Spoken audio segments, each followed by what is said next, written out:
Welcome to The Explainer. Today, we are diving into a secret rhythm that's, well, everywhere. It's in the ticking of a clock, it's in the waves that bring music to your radio, it's everywhere. We're talking about oscillations, maybe the most fundamental pulse in the entire universe. Okay, think about it. A clock, a guitar, a cradle. What in the world do those three things have in common?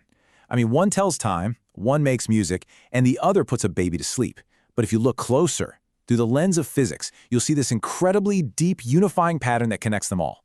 And that's it, right there. The answer is oscillation. It's just any motion that repeats itself over and over, back and forth, around some central point.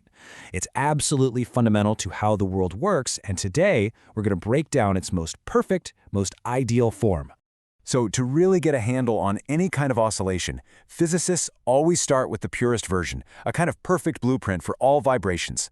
It's called simple harmonic motion, or just SHM for short. Now, I know, that definition looks a little intense, right? Don't worry about it. It really just boils down to two simple rules. Rule number one, there is always a force trying to pull the object back to where it started, back to the middle, always. And rule two, the farther away you pull that object, the stronger that pull back to the center gets. That's it. Let's make this real with the classic example, a weight on a spring. When it's just sitting there, at equilibrium, everything's cool. But pull the weight to the right and the spring yanks it back to the left. But it doesn't just stop in the middle, does it? Nope, it overshoots, squishing the spring, and now the spring pushes it back to the right. Pull, push, you get the idea. That's SHM in a nutshell. So you see, the real hero of this story is that restoring force. It's the engine driving the whole thing. It's always trying to get back to that center point, and that constant correction is what creates this perfect, repeating rhythm. Okay, so we've got this perfect, predictable motion. But how do we actually talk about it? How do we describe it? Well, physicists have a special language for this, and a really clever visual trick that connects all this back and forth motion to, believe it or not, a circle. And that's a great question, isn't it? I mean, the position is always changing, the speed is changing, the direction is changing. It looks kind of chaotic, but underneath all that change, there is a beautiful, predictable mathematical order. We basically use three key words. Amplitude, that's just how big the swing is, how far it goes from the center. The period, that's the time it takes to make one full trip, back and forth. And frequency, well, that's just the flip side. How many of those full trips happen every single second? And here is that clever trick I mentioned. Just imagine a wheel spinning at a constant speed, with a little handle on the edge. Now, if you shine a bright light on it from the side, what does the shadow of that handle do on the wall? It doesn't go in a circle, it just goes up and down, up and down. That shadow's motion, that is a perfect picture of simple harmonic motion. And things get really interesting when you map this all out. Look at this table. Notice how position, velocity, and acceleration are totally out of sync. Right when the object is in the middle, at zero displacement, that's when it's moving the absolute fastest. But when it gets all the way to the edge of its swing, it stops for a split second. Its velocity is zero. And at that exact moment, the restoring force, the acceleration, is at its most powerful, yanking it back the other way.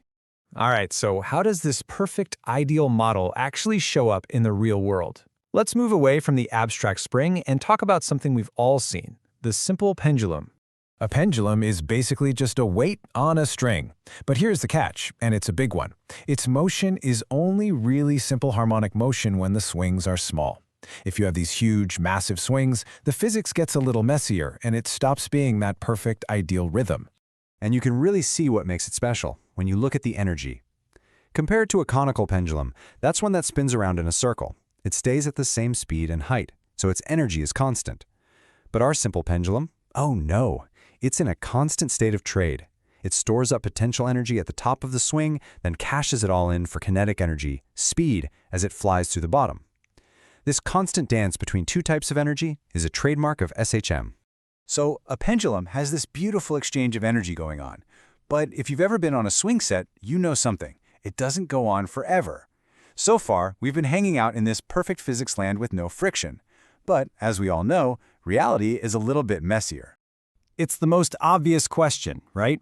If the theory says this perfect motion should go on forever, why does a real swing eventually just stop?